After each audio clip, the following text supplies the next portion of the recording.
DTV Odia देखिवा पाई subscribe करंतु एवं bell icon को मध्य दबाई दियंतु। जय जगन्नाथ। मु ज्योतिर्विद डॉक्टर भवानी शंकर महापात्र आपण मानकु भाग्य दर्पण कार्यक्रम स्वागत जनाउछि।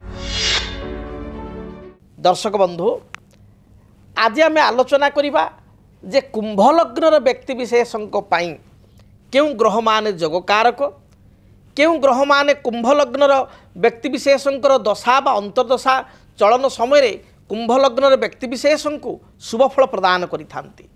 कुंभ लग्न यह हूँ कालपुरुषर एकादश लग्न, अर्थात 11 नंबर राशि हूँ कालपुरुषर आपणकर कुंभ राशि बा कुंभ लग्न। कुंभ लग्नर अधिपति होचंती शनि एवं शनि कुंभ लग्न रे मूल त्रिकोण अवस्था थांती। यद्यपि शनि ग्रहंकर दुई गोटी राशि रही, मकर राशिटी हूँ शनिंकर बा मकर लग्नर अधिपति मध्य शनि, से भली कुंभ राशिटी मध्य शनिंकर बा कुंभ लग्नर अधिपति मध्य होचंती शनि। किंतु मकर राशि बा मकर लग्न रे शनि मूल त्रिकोण न थांती, से थांती आपनकर सगृही। सगृही अवस्था रे मकर लग्न रे थांती। मात्र आपनकर कुंभ राशि रे बा कुंभ लग्न रे शनि जदि थांती ताले मूल त्रिकोण अवस्था रे थांती। तेणु कुंभ लग्न रे शनि थिले बा कुंभ घर रे शनि थिले मकर राशि ठारू कुंभ राशि रे शनि रहिबा को दुर्लभ कहा जाइछि, जहाँ कहा जाइछि कुंभस्य शनि दुर्लभा। कुंभ रे शनि अति दुर्लभ बा अति रेयर। जो मानकर कुंभ रे शनि थाए से माने बहुत आगु को बढ़ी थांती, जीवन में सफलता प्राप्ति करि थांती। से माने जीरो रु माइनस रु संघर्ष करी लाइफ रे आगु बढ़ी थांती एवं सफलतार टॉप रे बा शीर्ष स्थान रे पहुंची थांती। तेबे से कुंभ लग्न संपर्क में आलोचना करुचे। कुंभ लग्न पाई जदि आमे विचार करिबा, कुंभ लग्न पाई प्रथमे होचंती लग्नेश शनि जगकारक एवं लग्नेश होइतिले मध्य द्वादश बा व्ययर अधिपति, जेहेतु मकर होची पूर्व घरटा द्वादश घरटा व्ययर अधिपति। तथापि शनि लग्नेश होइतिबारु द्वादश भावर बा व्यय भावर दश शनि को लागे नाही। तेणु शनि कुंभ लग्न पाई जगकारक। यहाँ पर आम विचार करवा द्वितीय ग्रह किए, द्वितीय शुभ ग्रह किए। द्वितीय शुभ ग्रह होचंती कुंभ लग्न व्यक्ति विशेषक पाई शुक्र। शुक्र होचंती लग्न ठारू चतुर्थ अर्थात वृष घरर मालिक, चतुर्थाधिपति होचंती शुक्र। एवं लग्न ठारू विचार कले नवम अर्थात तुला, तुलार अधिपति बा नवम भाग्यस्थान अधिपति होचंती शुक्र। तेणु चतुर्थेश अर्थात केंद्र, चतुर्थ हूँ गोटे केंद्र, पूर्व आम आलोचना करथिले केंद्र संपर्क में। चतुर्थ हूँ केंद्र एवं नवम हूँ कोण। तेणु लक्ष्मी एवं आपणकर लक्ष्मी स्थान एवं आपणकर विष्णु स्थान अधिपति होचंती बा केंद्र कोणर अधिपति होचंती किए ना शुक्र। तेणु शुक्र होचंती प्रधान जोगकारक। जो मानकर कुंभ लग्न से मानक पई सबुठारु आम कहवा अति शुभ ग्रह होचंती शुक्र। एवं से भली बुध होचंती कुंभ लग्न व्यक्ति विशेषक पाई जदि आम विचार को नेबा ताले पंचमेश एवं अष्टमेश। पंचमेश हिसाब रे बुध होचंती जगकारक, अष्टमेश हिसाब रे मध्य जगकारक ग्रह हितिबारु अष्टमेश दोष बुध को कम लगी थाए। बुध को स्वदोष राजकारक कहा जाई थाए आपनकर कुंभ लग्न व्यक्ति विशेषक पाई। अतएव आम जानिले कुंभ लग्न व्यक्ति विशेषक को साधारण भाव में आपणकर प्रधान जोगकारक हिसाब से शुक्र, लग्नेश हिसाब से शनि एवं आपणकर पंचमेश हिसाब से बुध जोगकारक ग्रह अटंती। तेणु जितेबाला आपणकर कुंभ लग्न जदि आप जन्मित एवं आपणकर जातक चली शनि महादशा शुक्र अंतर्दशा, शुक्र महादशा शनि अंतर्दशा, बुध महादशा शुक्र अंतर्दशा, शुक्र महादशा बुध अंतर्दशा, बुध महादशा आपणकर शुक्र बा शनिकर अंतर्दशा, ताले ए पीरियडटी आपण यथेष्ट भल रहिबो। से भली भाव में आपण लग्न पाई शनिकर महादशा जहाँकि आपण जातक 19 वर्ष धरी भोग हेबो।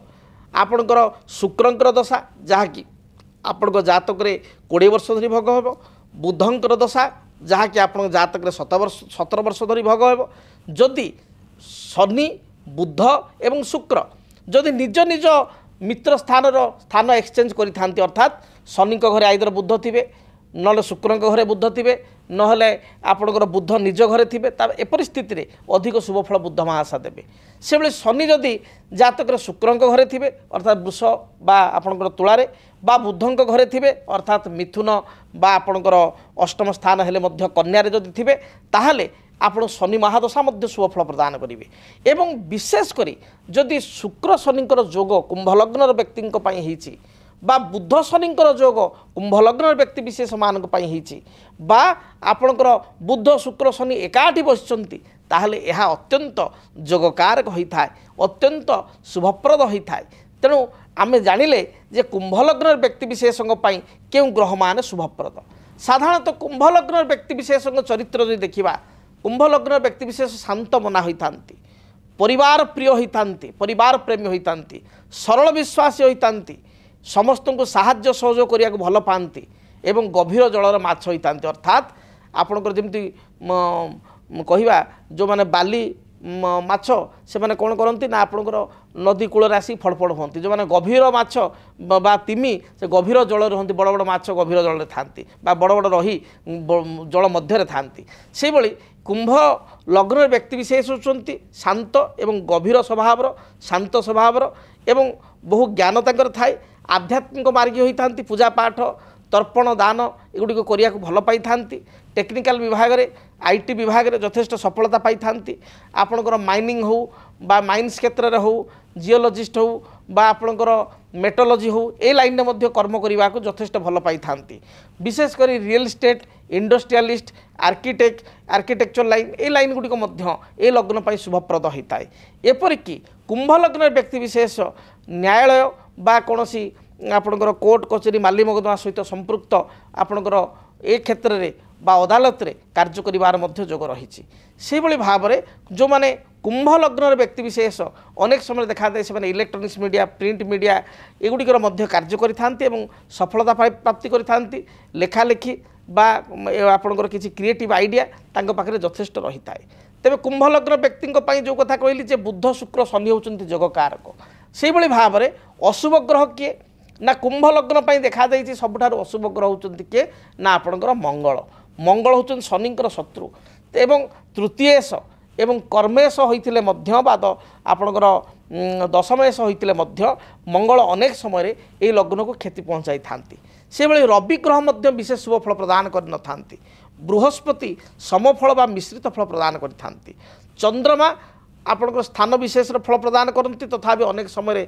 अस्थिरता द्वंद्व एगुड़िक जात करि तेबे जदि आपणकर कुंभ लग्न चलीचंती आपणकर बुध शुक्र शनिकर दशा बा अंतर्दशा यह आपको केतेकांशरे आश्वस्त दब शुभ फल प्रदान करिवो जदि जातक आपणकर शुक्र दुर्बल होइचंती कन्या राशि नीच अछंती ताले शुक्रंकर रत्न व्हाइट आपणकर साफायर बा डायमंड किंबा व्हाइट जर्कन उपरत्न हिसाब से व्हाइट अपाल बा व्हाइट कोराल को मध्य डाहाण हाथ मध्यम आंगुठा धारण करने आवश्यक शनि मेष राशि लग्नपति नीच होइचंती बा शनि शत्रुग्रस्त सिंह अच्छा सप्तम एवं मंगल को दृष्टि अच्छा ए परिस्थिति शनिकर पावरफुल शनिकर पावर को बढ़ावाई गोटे ब्लू साफायर जहाँ आम कह नीलम किंबा यह अधिक दामी होइतिबारु बदल में गोटे आमेथिस्ट बहुत कम पैसा डाहाण हाथ मध्यमा गोटे धारण कले निश्चय शुभ फल प्राप्ति करेंगे से भली जो माने कुंभ लग्न विद्यार्थी बा कैरियर डेवलपमेंट करने चाहूँगी निजुक्तिर अपॉइंटमेंट चाहूँगी से भली क्षेत्र में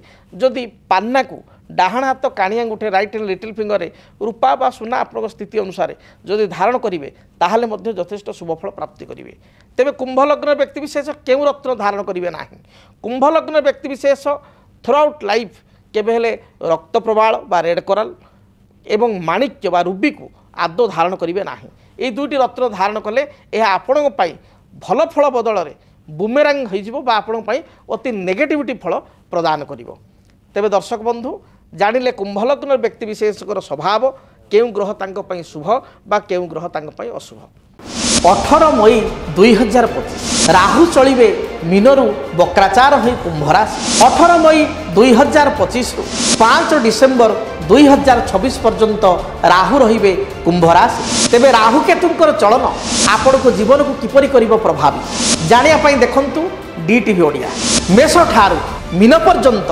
आपण मानक राशि राहु केतु चलन जानतु ଫଳାଫଳ ଦେଖନ୍ତୁ କେବଳ DTV ଓଡ଼ିଆରେ। ଦେଖିବା ପାଇଁ ଚ୍ୟାନେଲକୁ ସବସ୍କ୍ରାଇବ୍ କରନ୍ତୁ। ଆପଣ ଭିଡ଼ିଓକୁ ସର୍ଚ୍ଚ କରନ୍ତୁ ରାହୁକେତୁଙ୍କ ସମ୍ପର୍କରେ ନିଜ ରାଶିର ରାହୁକେତୁ ଚଳନ ଏବଂ ପ୍ରଭାବ ବିଷୟରେ ଆପଣ ଜାଣିପାରିବେ।